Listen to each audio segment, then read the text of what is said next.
Hello there.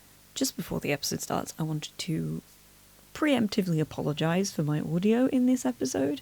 I'm trying to get a slightly more consistent audio thing going on, because in terms of like comparing where Lily's audio is at, mine keeps coming out too quiet, so I tried turning everything up, and what that did is I ended up peaking for basically, I would say 80% of the episode. I have turned it down, but there's just places where it sounds real bad, and as anybody who's played with audio before might know, you can't really fix that in post. It's actually easy to turn things up, but that's, c'est la vie. Anyway, sorry, here you go. Well, hello there. Hi guys. We're back. And I think it's safe to say that we're probably going to be on a monthly schedule from now on. Because life got really busy. So, yes, it happens. It happens. It does. Yes. But it's okay. It's okay. That means that whenever we come around, there's much more to talk about. And it's, not just reviews and whatnot, but it's like all the goodies, just smash them to so many content. Not so many, so much. Wait, what? Anyway. Yeah. It works. Do you want to introduce our lovely little podcast? Sure. Hi everyone. Welcome to All the Films We Judged Before. I'm Katie. That's Lily K. That's me. That's it. That's it. Mm-hmm. It works. Mm-hmm. Yes. And do you want to tell the people what we're going to talk about today? Yeah. So, we had a little discussion about what we were going to talk about, and it was kind of back and forth. And I thought maybe, as we are in the midst of award season, might be nice to talk about just like the concept of award season, I guess, in a sense. Just a little bit on like, especially this year, there's been a lot of contention about like what's going on with the Oscars, and like whether it's one of those years where it's kind of a bad year for Oscar nominations. It has been said by the people who care about that sort of a thing. And I wanted to get I thought it might be interesting to talk about like what counts as like a good Oscars year or a bad Oscars year, and maybe a little bit on like if there's some kind of disconnect going on between members of the awarding body and like the people who are watching the films. Some kind of discussion about what the concept of good art is, and whether or not we should be having like if there are like a right that we have to be irritated if there are certain people who are resonating with certain things in a certain way, or whether we can be very cynical about it and just say that like the people who are voting for the Oscars absolutely have no idea what they're doing. Yeah. And if they're going in with like pure intentions, I think the thing I want to get into is like, what should award season be if it's not this, what we have at the moment, right? Okay. Yeah, that sort of a thing. And I think that you're because I'm words are hard. I watched the BAFTAs the other on Sunday, which I haven't done in a while, actually. Not watched the BAFTAs in a little bit. I used to watch the BAFTAs quite a lot, and I just haven't in a while. It was good. It was a great little ceremony. Yeah, ceremony. It is. It is. It's an award ceremony. And I love David Tennant. I'll watch David Tennant do anything. And it was, David is great. Honestly, it was so funny watching. Like, he was doing these jokes, and I don't know if it was just because they weren't picking things up in the room, but it sounded like they were falling so flat, and I was like, these Americans aren't appreciating our king, icon that is David Tennant. Maybe they couldn't understand the accent.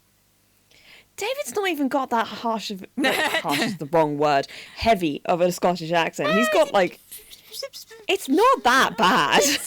There are harder, and more intense Scottish accents out there. His is like, yeah, but fine. I would say as a foreigner myself, and someone who's quite used to the different accents, but I still like David. Even for me, is sometimes hard to understand, and it's usually when he starts speeding up how he speaks, and I'm like, huh?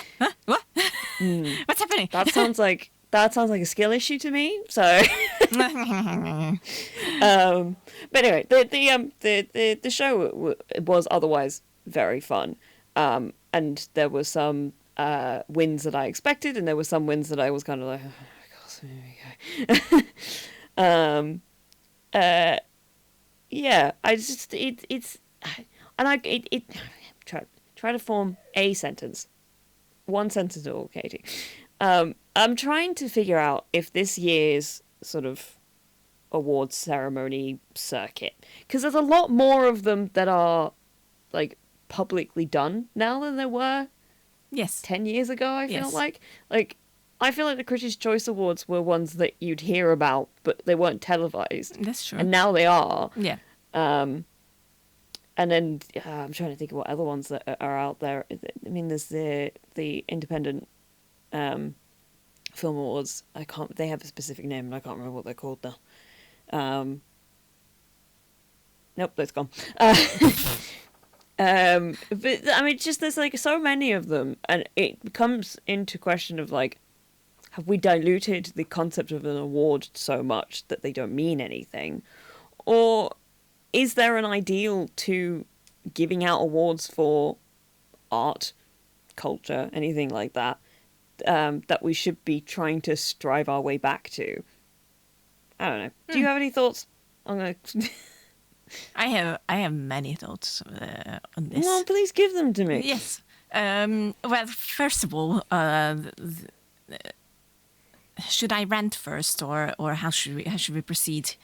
Well, it kind of depends what what kind of a thing do you want to rant about, because I've got a couple of questions, and some of which I've already posed, but Well, then what is the thing that is irritating you so much that you want to rant about it at this point?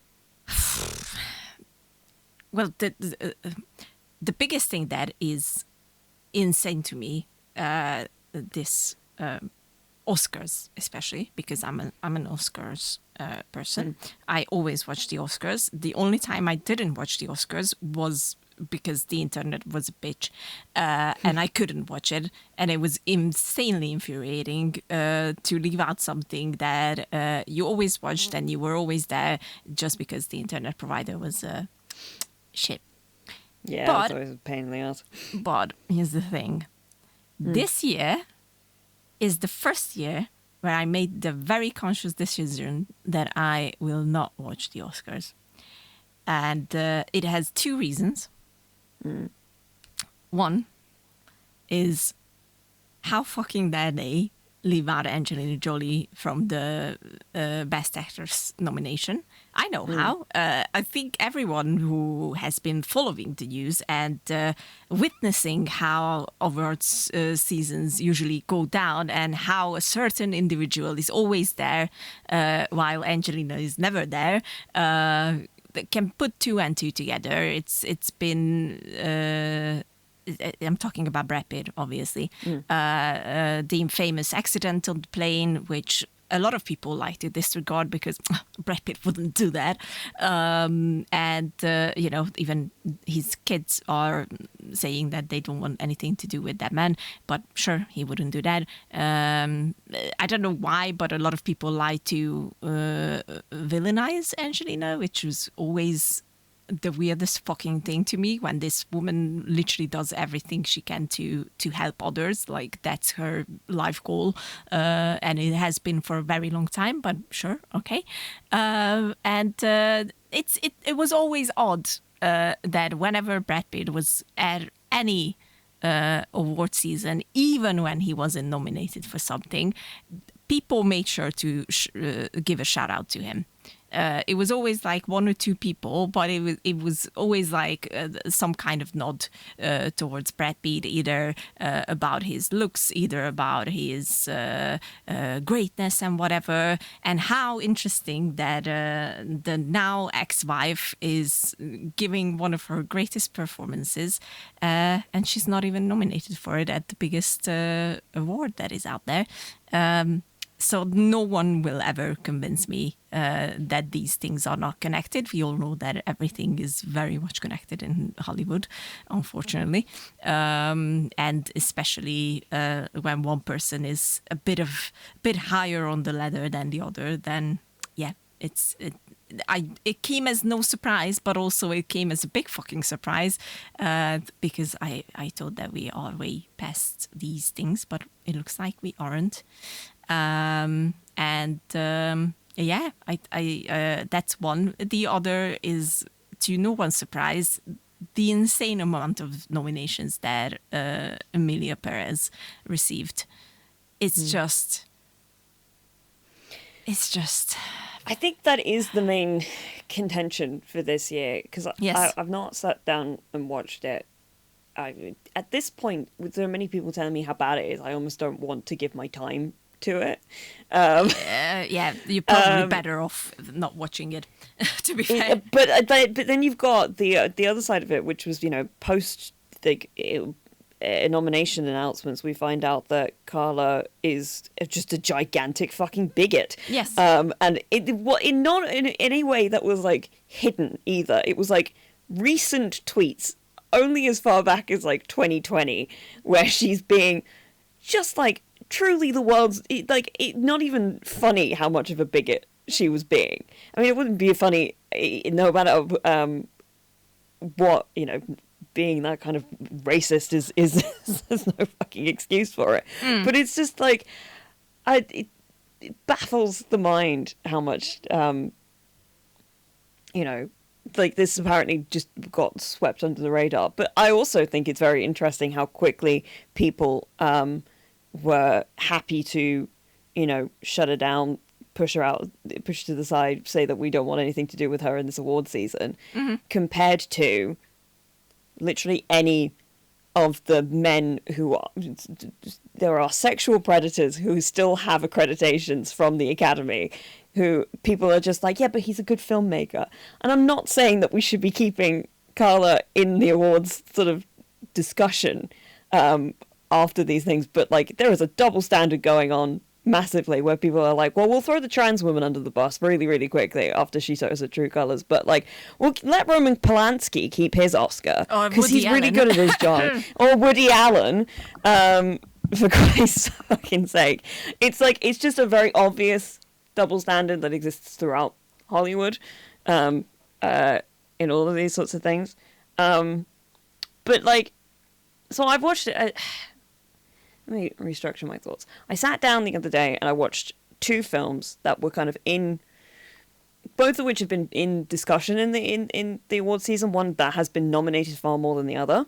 I sat and I watched Sing Sing, because I've been really wanting to watch that for ages from what everybody had been saying about it. And I watched Nora.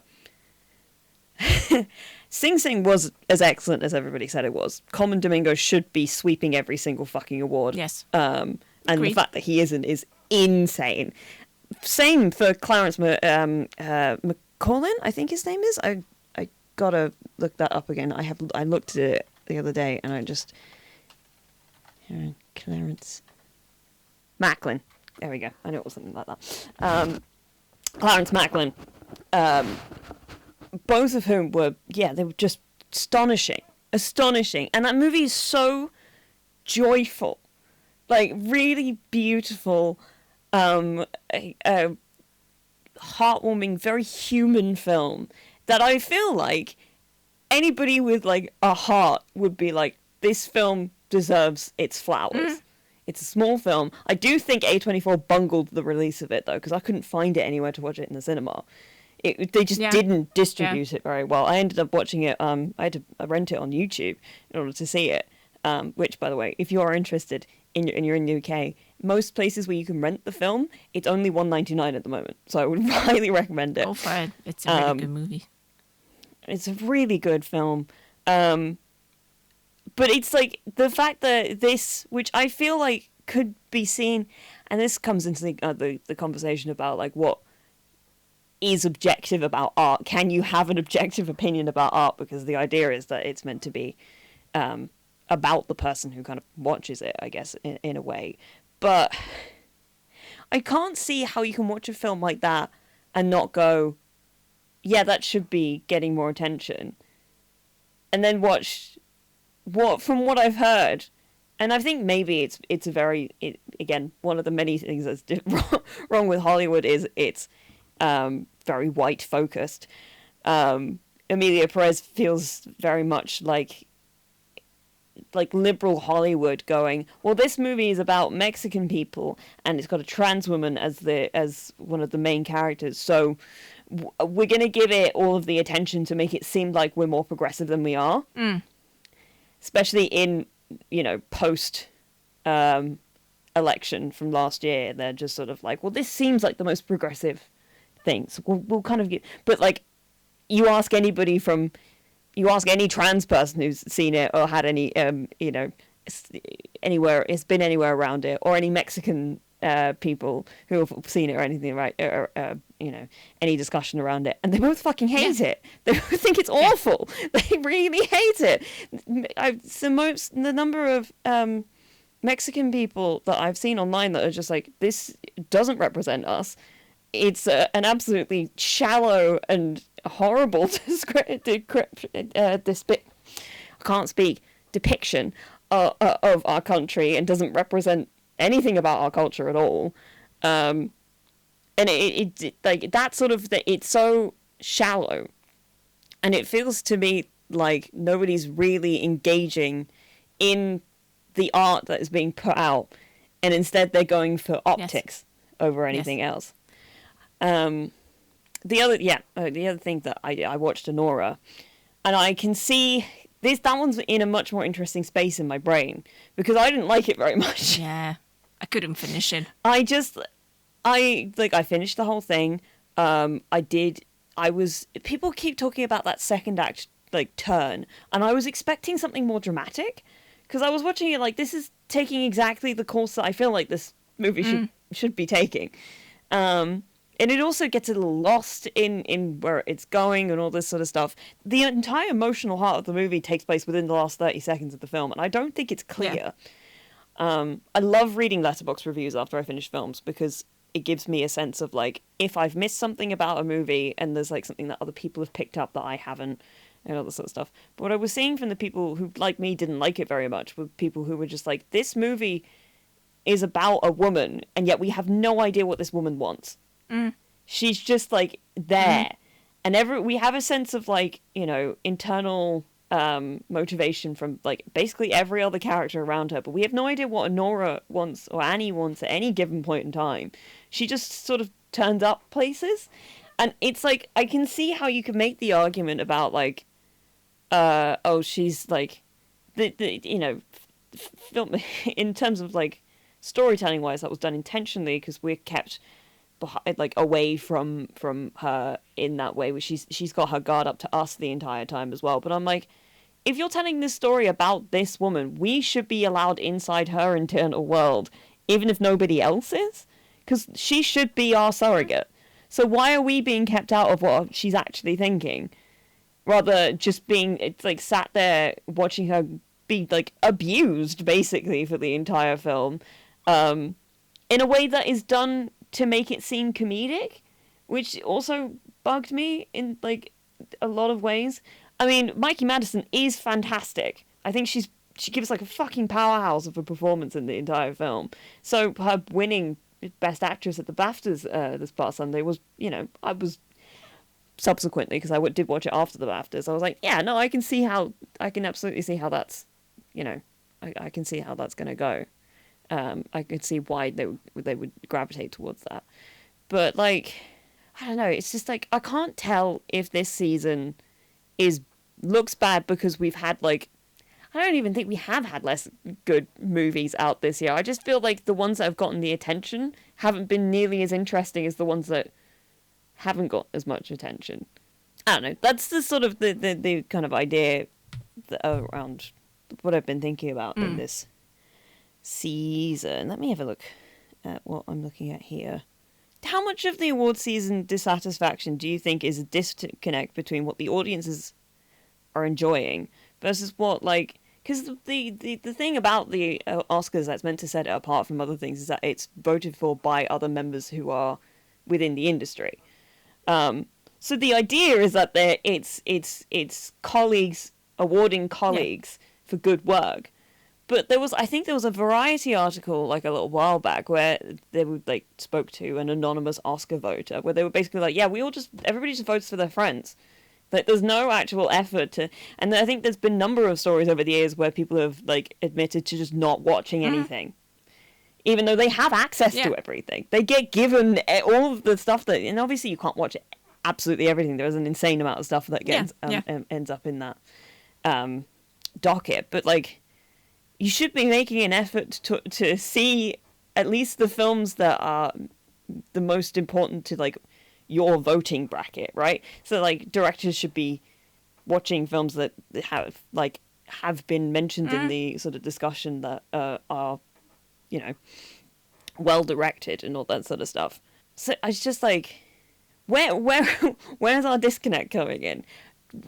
Is there a version of award season that is like the idealized version? And what do you think that looks like? Well, the entire idea should be, obviously, this is just the very basic of it, is awarding the most deserving people for their achievement in their craft, right? Like Right. that's the basis of it. Yeah. And I think we are very far away from that at this point. And I will admit that I have a very big problem with the new rules that they implemented because I don't even think they should exist. I think it should be a given that if you're good and great at what you're doing, you're going to get nominated for your work. And it shouldn't be based on like the new thing. I don't remember or I can't recall exactly the percentage, but like the fact that now movies can be disqualified if there weren't enough women or diverse group of people working on it is, I'm sorry, but it's stupid. It's plain stupid because then you are disregarding the work of people basically just because they couldn't really fill up the quota that was given for some reason. I think ever since we a lot, and it's a completely fair thing to point out that the Oscars and all the other awards were, well, not diverse enough. Like, let's be fair, a lot of times it was all the white people taking over everything and whatnot. In some cases, I will say rightfully so, because it truly was some of the most excellent performances or directing or whatnot nominated. And in some cases, it was like, what the fuck? And the fact that it seems like that a lot of times they just push in things just to have it there. So we people couldn't say that, oh, you're not diverse enough, is kind of what made especially the past 15 years, I would say. Yeah, the past 15 years Oscars a bit of a head scratch. Let's put it like that. I don't know if I'd go that far. I feel like we've had even in the past 5 years, we've had some really, really good Oscar races. We've had some, really good ones. Yes. Especially even just the last year's. Last year was amazing. really good. Yes. Yes.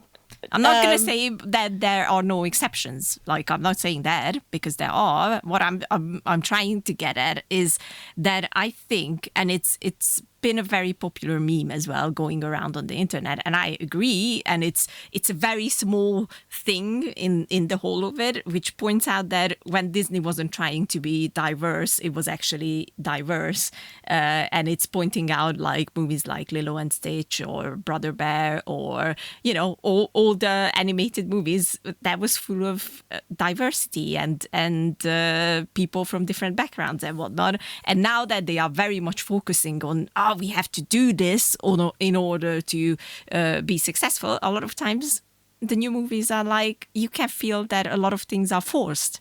And I think that's where we are losing a lot of focus. I don't think that that's Disney failing or like pushing a diverse agenda. I think that's Disney going, well, we have to look diverse, but we're not going to make the effort of like actually hiring people who can tell diverse stories. Yes, that's what I'm trying to get at. Like, you know, when they weren't going for that, it just happened and it was just a given. Look at the movies then. Like, you know, they didn't need all these rules and whatnot to make something that is full of diversity in more than one way. And now that we are like, you know, like the fact that people now, if you make a movie and you want to make a movie that could potentially compete in the award season, you have to look up this list and have to make sure that you have enough people from each of the backgrounds listed. It's insane. It's insane because we're no longer at the point where we are looking out for what is the best out there and what can be considered as the best movie, the best actor, actress, whatever. But we're looking out for, yeah, unfortunately, I hate to say it like this, for filling up a quota.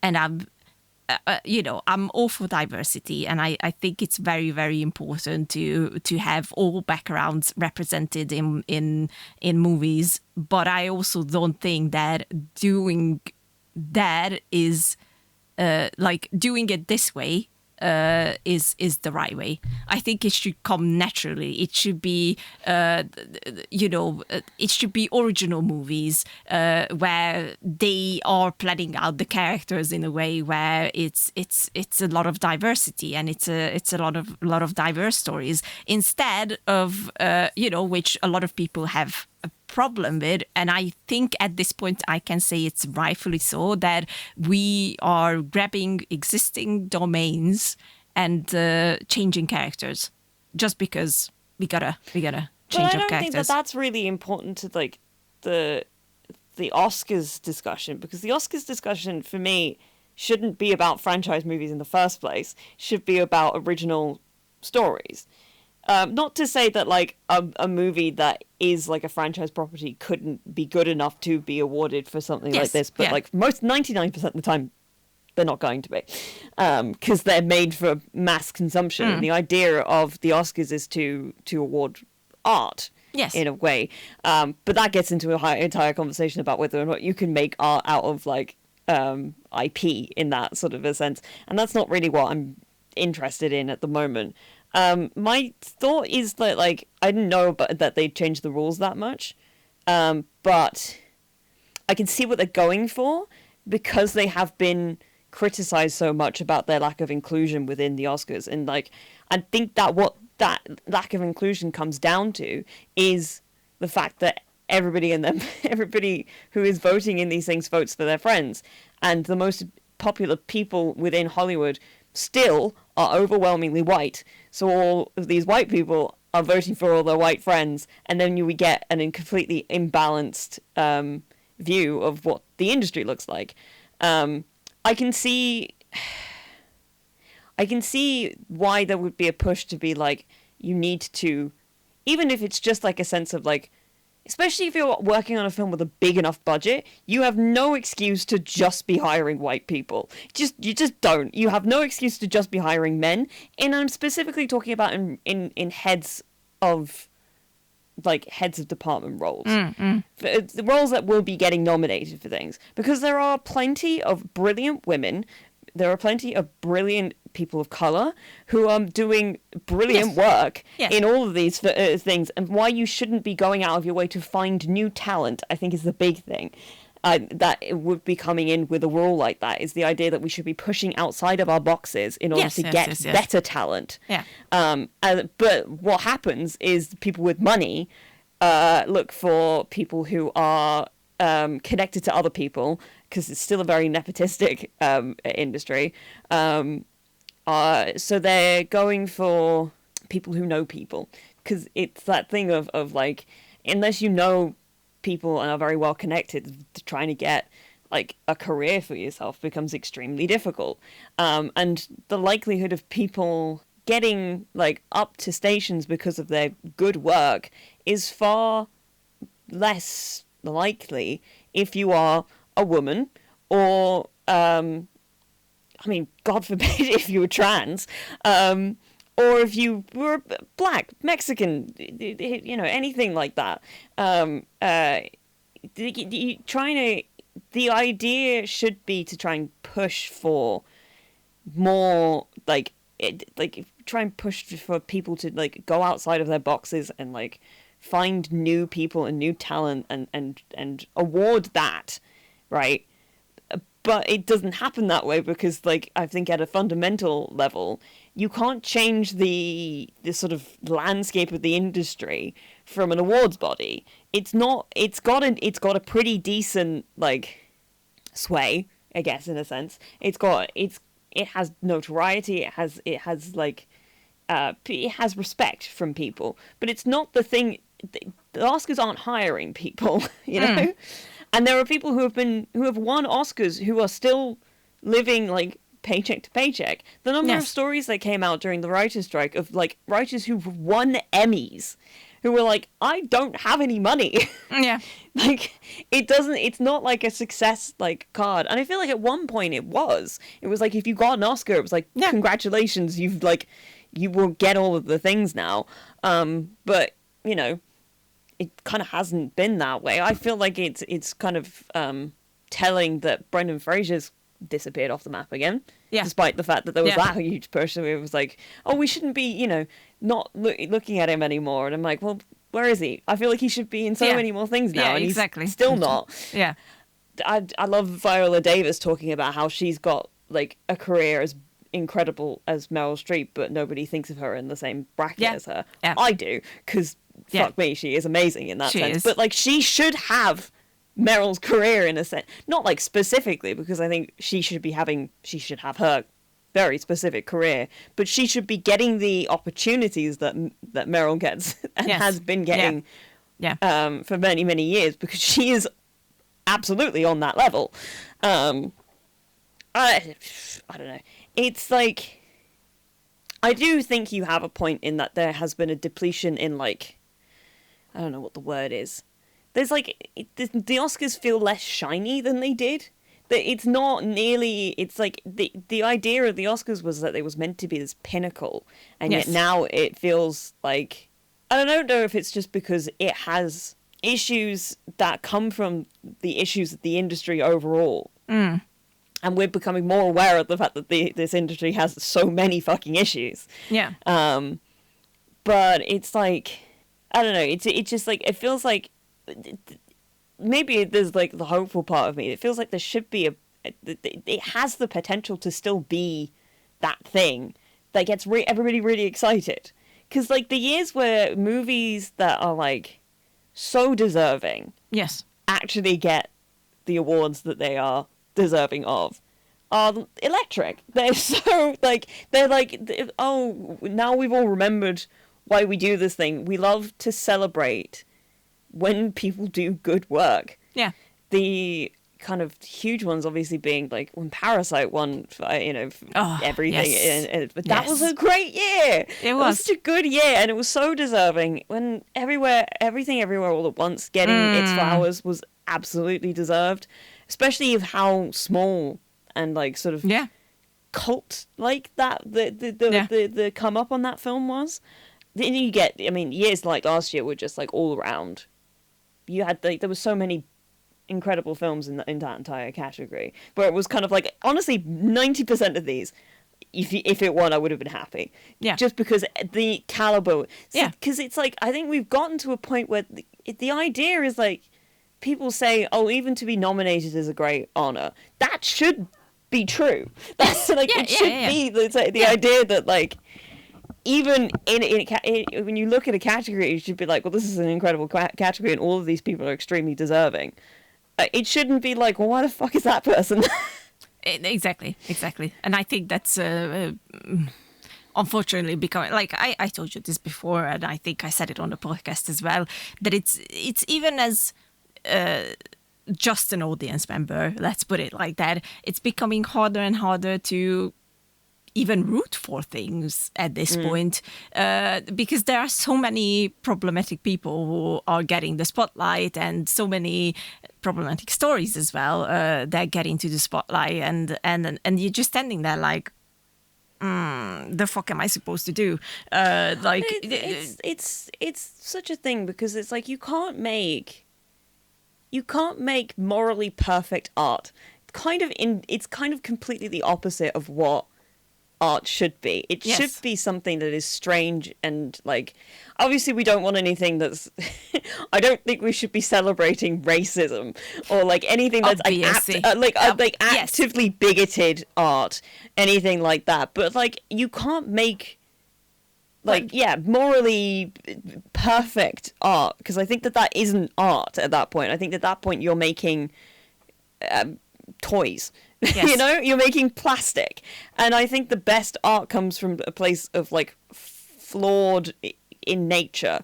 It's like, sorry, continue. It's just that everything became so filtered, because what if we gonna, hurt this person's feeling or that person's feeling or whatever, that I think that might be my biggest problem with movies nowadays, is that it just all feels like that it's been pushed through a big ass filter, taking out all that could be considered controversial or whatever, and it's just like, I had a conversation with my wonderful boyfriend about this, and I don't think we necessarily disagree, but I also don't think we fully agree, because I brought this up that, even older movies that, let's say, from the 80s and 90s get re-edits because today's generation couldn't handle some of the controversial things that's in it. It's like the idea of like editing books in order to take out controversial content. The idea is not that we should be rewriting history. We should be learning from it. Yes. You don't come to things and go like, you have to watch things with a critical eye. Yes. It's like, I understand the impulse to be like, oh, this thing is awful and like terrible and bigoted and wrong, so we should bury it under a bush.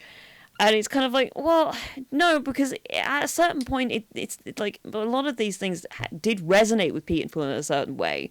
So you have to be able to look at something and be like, well, here's what's like, not good about it. Here's all the things that like, but you have to consider historical context, and then you have to consider exactly.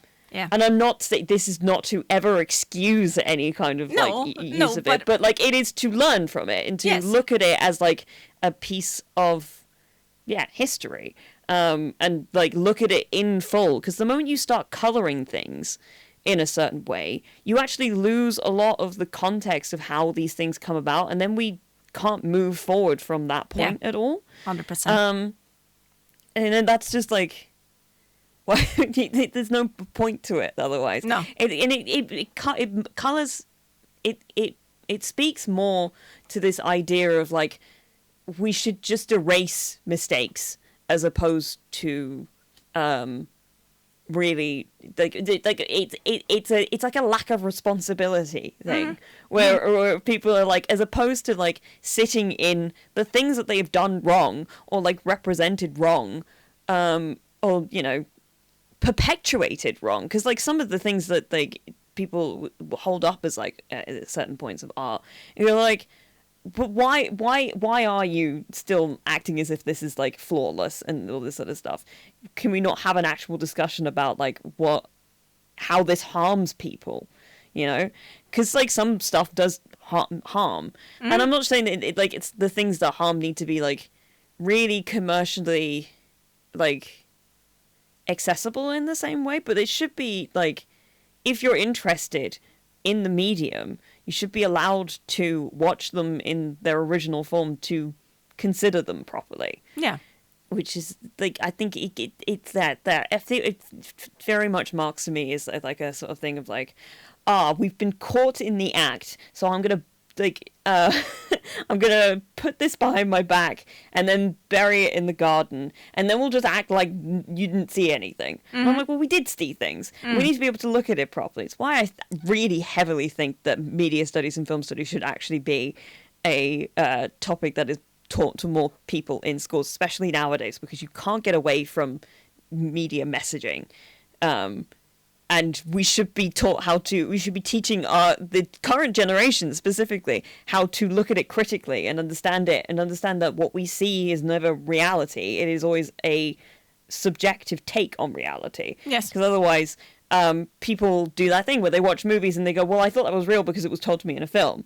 And I'm like, well, no, you do have to you have to engage your brain a bit. This is not popcorn entertainment. It's not there just to like, and some some things are there to just be fun, but like everything, like you can't tell a story without it going through this filter of you, and you are going to have biases, and you are going to have yes, you're going to bring life experience and all these sorts of things, and in many ways this often colors things because of the amount of white people that exist in the industry. It colors things and makes things racist because it just happens that way, and it means that we should be making a more active attempt to recognize where our own biases come from and like how we're representing them, and then hiring meta people so that we don't make so many mistakes.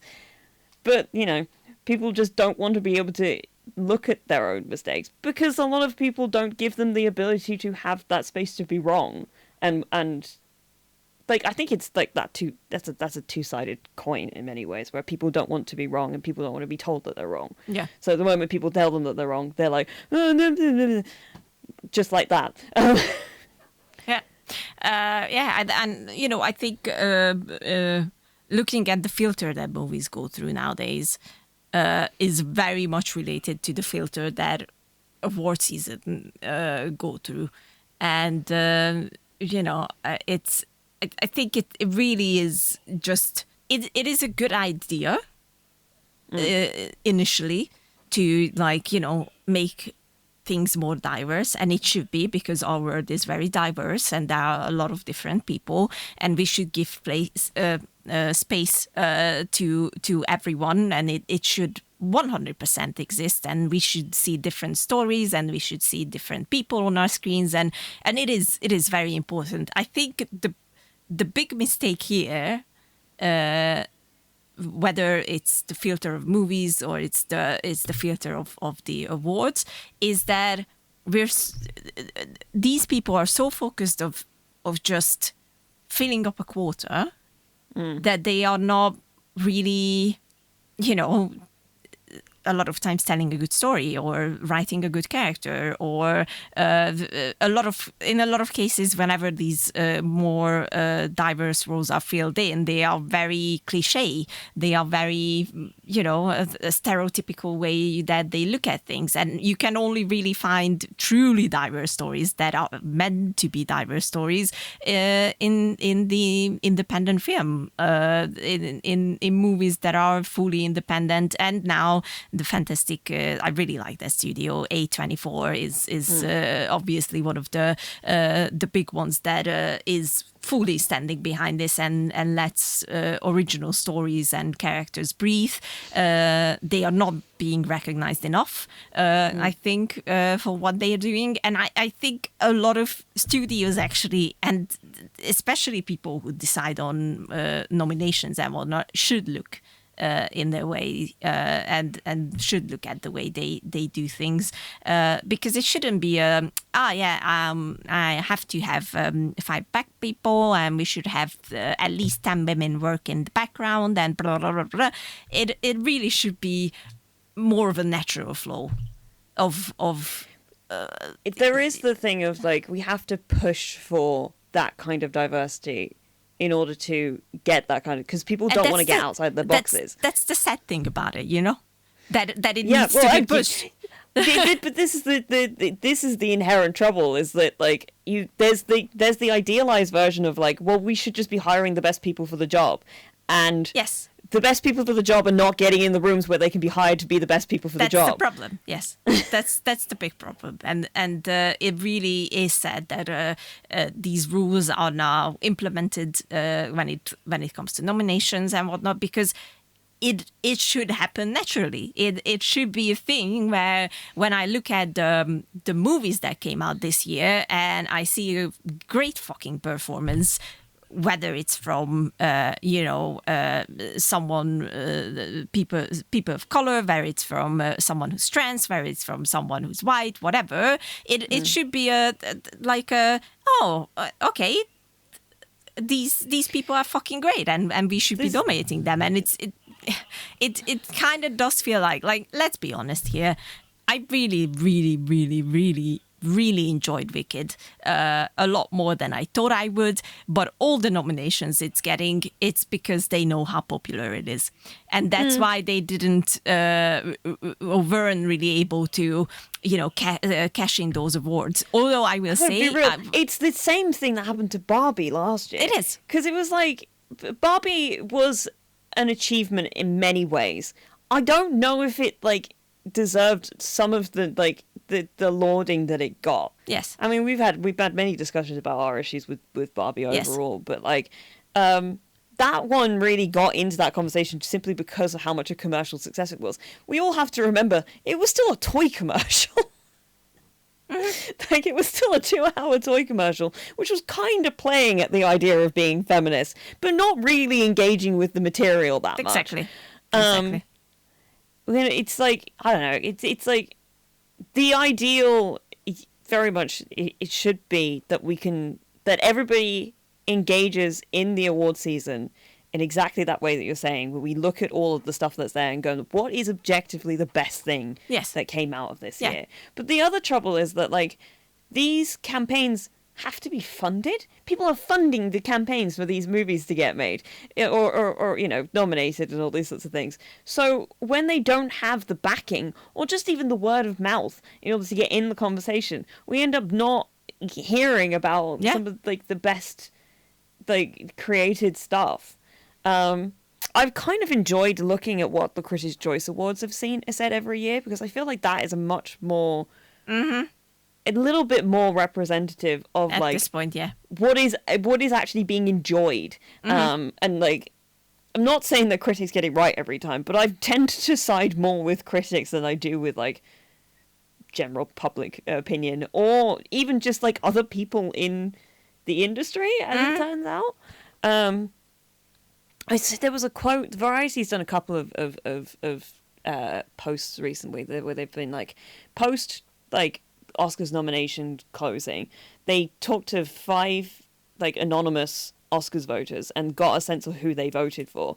And somebody made some fucking quote about how they were the industry's scared of movies like a complete unknown. And I'm like, they're scared of musician biopics?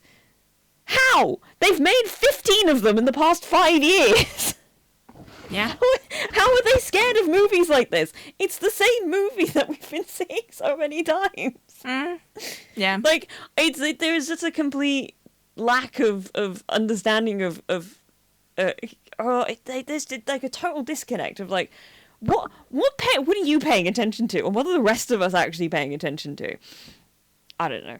It really is especially when it comes down for me, because I think for me there are a few categories that I really look forward to, and it's obviously, since I also have an acting background, it's usually the actors, the directors, and the movie, and in a lot of cases I'm very interested to see about the music category. But altogether, all of it is very, very much something that I look forward to. Easiest example, Cillian Murphy, who just got an Oscar, thankfully, because finally people realize that Cillian Murphy is fucking great and always has been. I don't think that even you knew about this, but he made a fucking awesome movie also in 2024 that got a late release this year. Small was things like this. Yeah, I wanted to see that. It was It's- it was coming out of the cinema, but it's like, it was a very personal and like specific view of it was about the abuse of women Yes. by the church in Yes. Ireland, wasn't it? Yes. Yeah. And it's a hard watch. I'm not gonna say it's not, but it's a fucking amazing movie, and I don't think anyone is talking about it.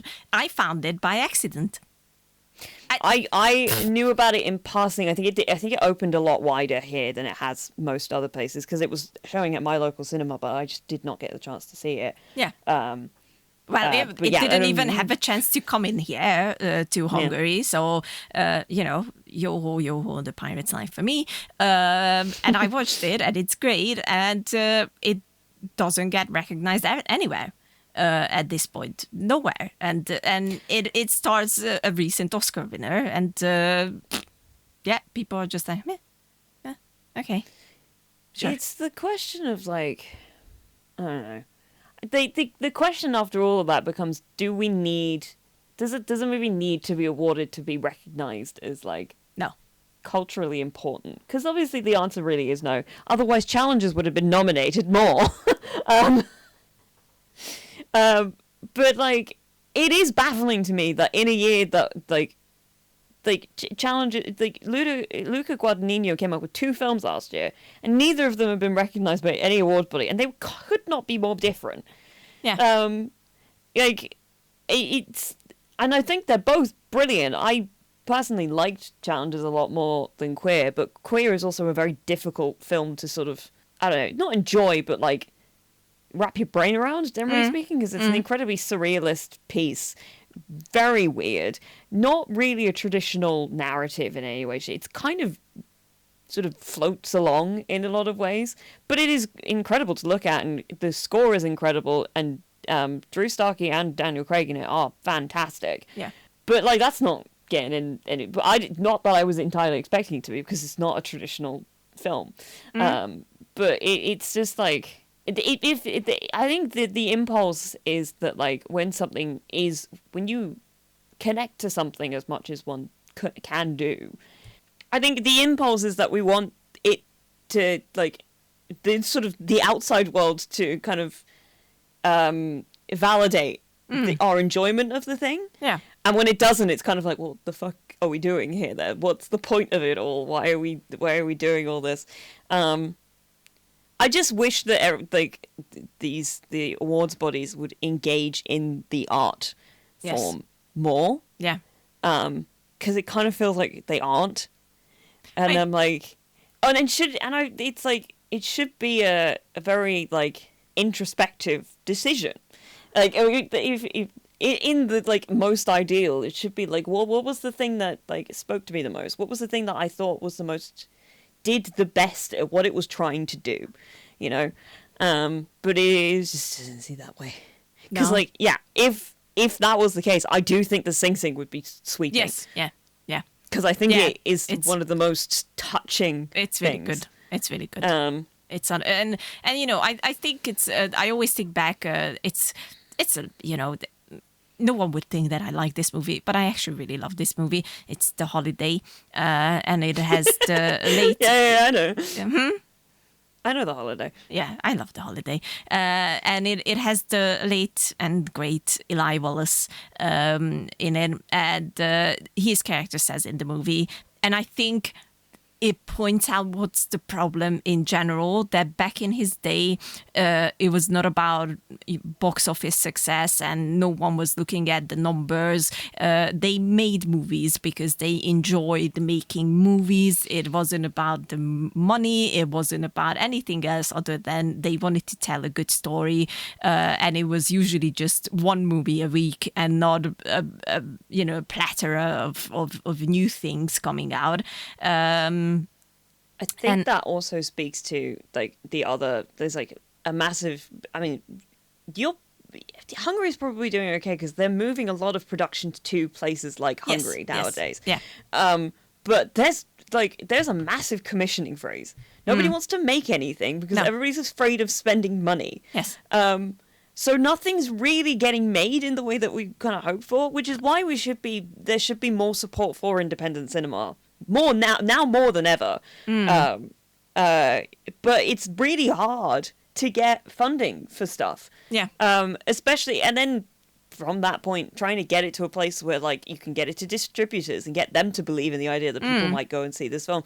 But also, people don't, like, the average watcher of films doesn't really want to go and see a film unless they know something about it. And that could not be more exemplified from the number of fucking Americans who were like, why would I go and see a movie about some guy I've never seen? And the movie was about Robbie Williams, who the rest of the world is like, that guy is a fucking superstar. And they're like, I don't give a shit about this guy. Well, then go see the film and find out who he is. Like, the idea is to go and see something and learn something new and, like, experience a new story. And then actually witness one of the best films that did actually come out in the past year. That movie really is really good. Yeah, but why would they try? People are right about that. Why would you try? That is the thing. It's like nobody wants to try. It's that rise in, like, anti-intellectualism, like, bullshit that, like, pisses me off so much, where people are just sort of like, they don't want to interact with something in an earnest way. And I'm just like, and it goes on both sides, which just pisses me off to no end. Because it's like, when you, I've said this before, when watching a film, like a really good film, and doesn't matter how much I've studied the fucking medium, watching a really good film is like watching magic happen. Yeah. Because it's sort of like, how did you do that to me, kind of a thing? How did you do that in front of me? And even when you can see where the strings are, it's still like it's like watching a really skilled. It is like watching a really skilled magician at work, because you're like, I know you're doing that, and you're doing it really, really well. So you can kind of appreciate it in that sense. But it's like nobody wants to pay attention to the magicians anymore. No, and it's honestly, I think that's why I've not only been, had trouble with the award season, but also with movies in general. Because I thought it was just a phase at first, last year when it first happened, that I just didn't really want to watch anything. But I think I'm now starting to understand what my main problem is that in everything that comes out, it's very rare that something feels truly original and truly something that was made because they really wanted to make it and they really wanted to just tell a really fucking good story. I'm not gonna lie, I am still like, this is the fact. I always have a little notebook where I just like to write down what I've been watching. The fact that we are almost at the end of February and I've only watched, and I'm not joking, I've only watched 4 new things. 4. Because honestly, I see the descriptions, I see the trailers, and already, and I think that's a huge problem, when a trailer feels like it doesn't have a soul, I think that's already a huge problem with the entire project. So I've actually been watching things that I didn't even know were coming out. So I'm watching a new series called The Pit, which is on Max. I love The Pit. I watched all of the Pit recently. I literally it was really fucking hard to find the episode. I will not lie to you, but like because I love medical dramas. Yes. And it's so rare to find a good medical drama that actually feels like it wants to prioritize the medicine within the medical drama part. Because a while ago, I was like really itching for something like The Pit. Yeah. And I ended up watching Grey's Anatomy, and I got bored of Grey's Anatomy within a couple of seasons because I was like, this is not a medical drama. No. It's a drama set in a hospital. Yes, very much so. But The Pit is brilliant. The Pit is so good. It's honestly like I am blown away by it because we are finally getting a proper medical drama, and it's according to Dr. Mike, it's genuinely accurate. It is. It is. So I'm like, I really like it, and I found it by accident. I was like, I'm from the generation that grew up with ER, which also featured the lovely Noah Wiley, who's also plays Dr. Robbie in the Pit, and he's still got it. He's still fucking He's great. still got it. He's still got it. It made me sit there and go, I gotta watch that new, because there's that the Leverage like the kind of reboot that they did. I watched like most of the first season, but I didn't get the whole lot further. But they know why features way more heavily in it, and I'm like, I gotta go back to that because I love Leverage, and it has been a minute. Fair. It's and the other things are like I wanted to watch Blink Twice, which came out on Prime, and I never watched it in the cinema. It was good, but nothing truly that revolutionary that I thought it would be. I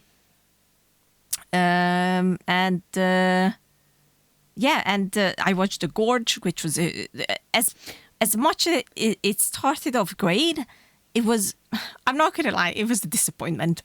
That I expected so much more from that movie, given the premise and everything. And I think they dropped the ball, and they missed a huge opportunity. And I watched a Companion, which was actually kind of filled up a tiny hole in my heart, where I just needed a good, it was still a little bit of a letdown because I was expecting a proper big horror movie or thriller at least, and instead it's more of a comedy thriller, and it goes hard on it, and it's still good. It's still a good movie, but that's I don't have any desire to watch new things currently, and it's really bothering me because I'm the movie girl. I'm the girl who watches everything. I'm the girl who goes to cinema a lot. I'm the one who's always watching the different streaming releases and whatnot. And in the past few months, I can't.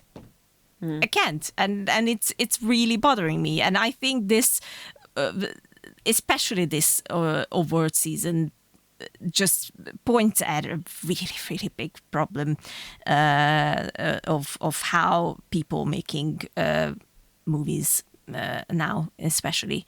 And it's and I think unless there's like a huge change, I think it's gonna get more and more rare to get really good movies. I'm not gonna lie. I think I'm not entirely sure I agree with that entirely, because I think there are a lot of really great films out there. I just think that the really great films are really hard to find. Exactly. And like watch them, like literally just like unable to get your hands on them. Yeah. Like I said, I wanted to watch Sing Sing months ago, and I couldn't fucking find it anywhere. That's all. I really wanted to watch it. I wanted to give it like the time and energy it deserves. That movie should have gotten like a way bigger like cinema release, and they just didn't give it the space it deserved. The thing I want more than anything else is for I kind of want distributors to stop being so prudish with their spending and just be like, oh, buy something that you think that this could do well, just see what happens, and like just like push like films that you wouldn't expect, and like and like try and get more things out in cinemas. For one thing, I think that would encourage people to go see films more often, because the part of the trouble with like the whole thing of like nobody wants to go to the cinemas anymore is because nobody wants to go see the same 5 films that keep coming out. Disney, stop making the same thing over and over again. We want people want variety. They want new stuff. They want like something that sounds interesting. But apparently at the same time they also want like things that they have an understanding of before they can go and see them, which is annoying as hell. I don't know. My flip side to all of this was that I was thinking about the concept of like Oscar bait films and how they've kind of died. Yeah. I feel like I haven't seen like a really like truly Oscar baity movie in a long time. And I realised this after I watched Mary Queen of Scots, because I watched Mary Queen of Scots and I was like, this is the most Oscar bait shit I've ever seen in my life. Yeah. And I have not seen a film that feels like this in ages. Yeah, it's true. I have to agree with that, which is good. I'm not gonna lie, it's a welcome change. But also my laptop is gonna die. Oh, okay. So Any minute now. It's in like 5 minutes or something. So yeah, to I think to conclude our discussion is. I honestly the big thing for me is that I feel I feel bad for Zoe Saldana. I'm not gonna lie, because she truly gave. She's always great in my book. I think she's one of our best actresses who's working today. She always gives her all to everything she does, and it's unfortunate that she is the greatest part of Emilia Perez. That's without any question or doubt. But I wish she wouldn't be pushed this hard for this movie. It's bizarre to me, because like I watched because she won at the BAFTAs. Yes. And she was really emotional giving her speech, like really emotional. Yeah. And there was like, just feels like there's a massive disconnect between like whatever spiritual experience that she had, which was clearly very impactful for her. Yes. And the actual film, Yes. which feels like it happens quite a lot. Yeah. I don't know. It's a very strange thing of like, I don't know. It was something that clearly was very internal for her. That just isn't represented in the rest of the art that like ended up coming out and being given to the rest of us. Yeah. Yeah.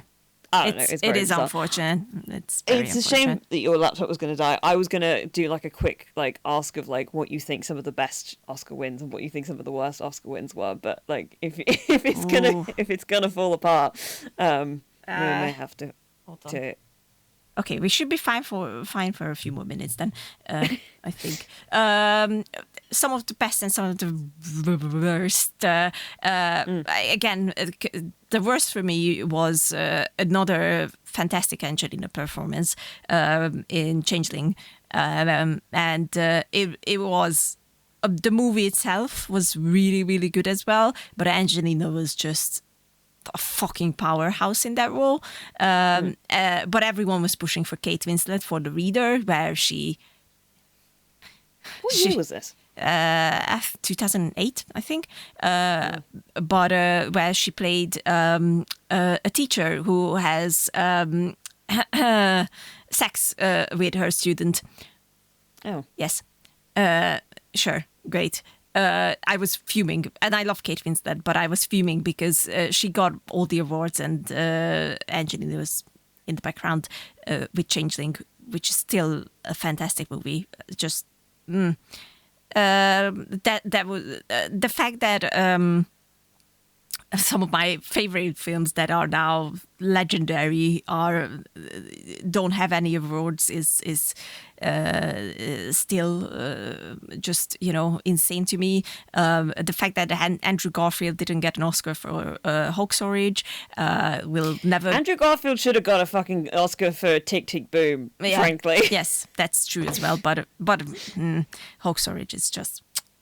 He's so fucking great, and I think it's his greatest role, to be honest. The fact that Shawshank Redemption barely has any, awards or anything. I think the Saving Private Ryan, which is still one of my favorite movies of all time, not getting the recognition it would have deserved. Funnily enough, I think. Am I saying it right? I think because it's also the year Forrest Gump came out, so Tom Hanks still win. And Tom Hanks is still great, but I was kind of a little bit annoyed that but that was Saving Private Ryan. What are you talking about? Yeah, but he was really good in Forrest Gump. Oh, so good. I know. I'm not even denying that. And that is a really great film. It is a very great film. I'm not going to say it's not.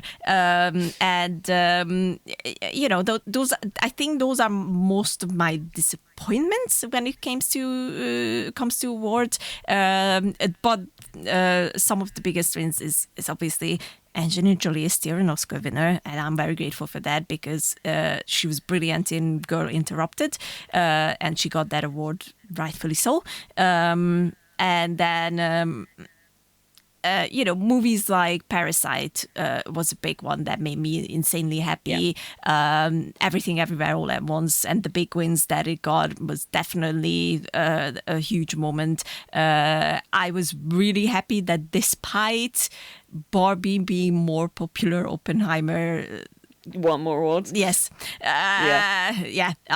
Sorry, but it's the truth. It's just so much better, and just yeah. What else is that I really, really to this day like? I mean, it's more like moments that I really enjoyed, like obviously the greatest win of all time when Lord of the Rings just fapped all the Oscars. Out of the 13, it got 10 or 11. Was it 11? Rightfully so. And it was just fantastic to witness because, ever since then, real fantasy movies are not even getting made, really. There's a very big lack of great fantasy when it comes to film. Interestingly, it's fantasy is doing great in television, so that's a win. Comedy we're doing really badly in film at the moment, yes. but does quite well on TV. That's also it's true. like an interesting shift that has kind of occurred. And the same thing with there was a big thing a couple of years ago pushing on how the romantic comedy died in film, but actually does very well in TV in the sort of sitcom space. I don't know. It's an interesting thing. But yeah, I think these are the ones that are like really just and I really enjoyed when back in the day I think it happened at least 3 or 4 times when animators got a chance to bring their characters to life. So when Gollum made an appearance at the Oscars, there's nothing cuter than the fact that the Aardman team keep bringing their little Wallace Grommets, and it's so funny. I love seeing pictures of them on the red carpet. I'm like, yeah, Wallace is at the BAFTAs this year. And so is Feathers McGraw. Frightening. Yes. But I've got even though if I don't watch the Oscars because it's always too late and I'm asleep, so I like reading about them in the morning. But you get things Parasite sweeping as it should, even though it was an insane moment. The mix up that it's still amazing that Moonlight won Best Picture, and again massively deserved. That is such a beautiful film. What I like about the Best Picture category is that it tends to defy expectations in a way that excites me.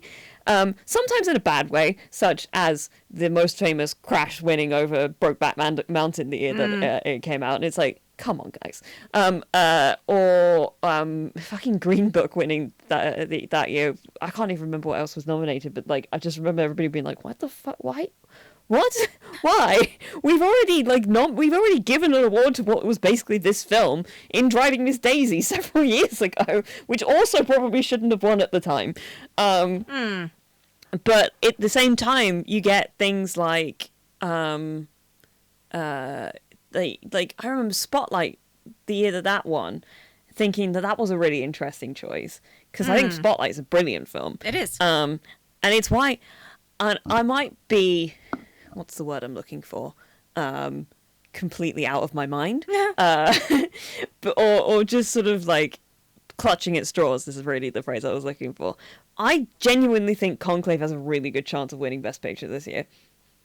I think it's up there, and it would be deserved because it's fucking fantastic. And I love the sort of life that film has gotten online, and the fact that they're really thanking all of the sort of you know, the memes and all that sort of stuff that are really helping push the film into.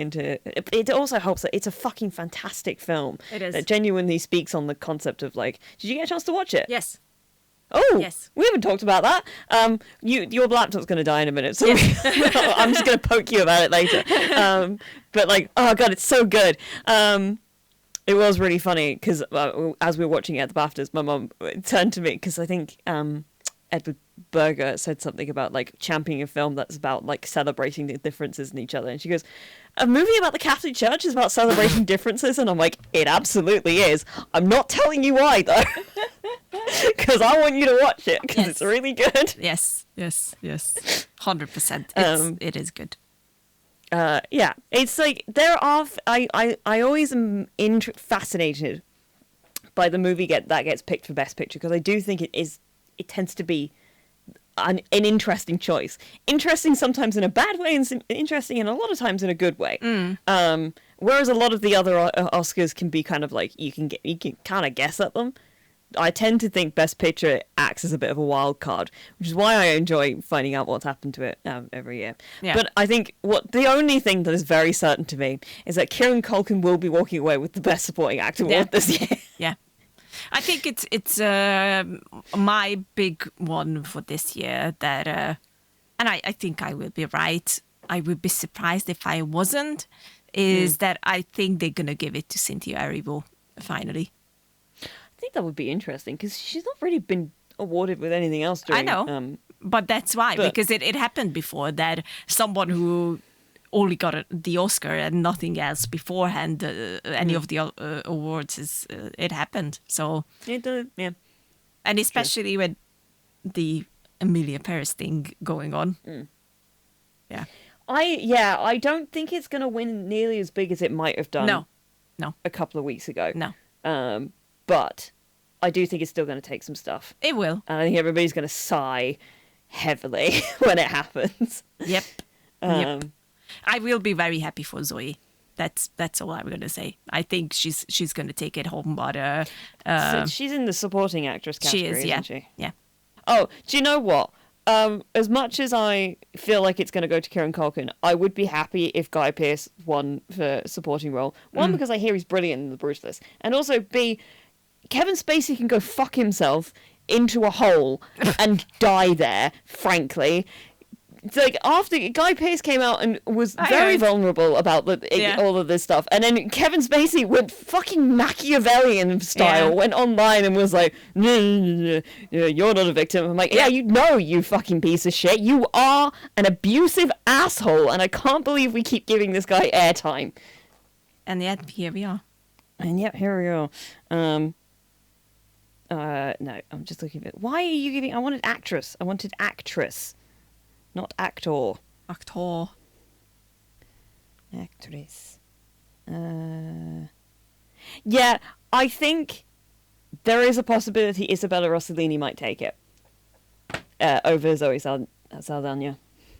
Because just based off of a little it's a thing of like a little section of voting data, I think she's got a little bit more support. In the Oscars space, just because she's got a little bit, which I would also be happy with because true supporting role style. She came in, she ate, and she's only in the movie for like maybe 14 minutes. Yeah. No, I mean iconic. yeah. We'll see. I'm not gonna watch. That's for sure. I will read about it in the morning. Yes. Thank you very much. Yes. And it is genuinely makes me sad that. I got to this point where I'm not even going to watch the Oscars, even though I always used to. So, but no. Not this year. Not this year. Do you know what I used to watch? I used to watch the TV BAFTAs all the time. But I don't care about 90% of the stuff they nominate at the TV BAFTAs anymore. Where I'm like, I think that's just the thing about British television, where I'm just like, I could not give a less of a shit about half the stuff that British television puts on TV nowadays. Yeah. But I am always interested in what's going on at the Emmys. But the Emmys have been a bit weird for the past couple of years because you never quite know when they're going to be on. Yes. Yeah, that's fair. Before my laptop dies and before we quickly say goodbye, you have one thing that I am 100% sure you haven't watched that, and you really should. It's Shogun. Oh, I still haven't fucking... No, I haven't. It's you really should watch it. It's been 3 years. I'm just starting to get into White Lotus. You're going to have to give me a chance. Just saying. Just putting it out there. It I really know, is I excellent. really do. It's really excellent, and it deserves all the awards that Well, it you gets. should be giving Severance another chance, because that is some of the best TV that's on right now. I will. I keep hearing about it, mama. so it has to happen. We have to say goodbye because my laptop is gonna. But this is fun, and we will be back next month with something. God knows what. Mickey 17? Yeah, It was on there both you of go. our most, and it is in a couple of weeks. I feel like it's the most obvious thing for us to do. Fair. It's gonna be Mickey 17, so we can Okay, be back cool. with Bong Joon-ho's next movie. Woohoo! Love you all. Watch movies and take care. Bye. Godspeed, guys. I don't know why I'm still waving when no one is gonna see it.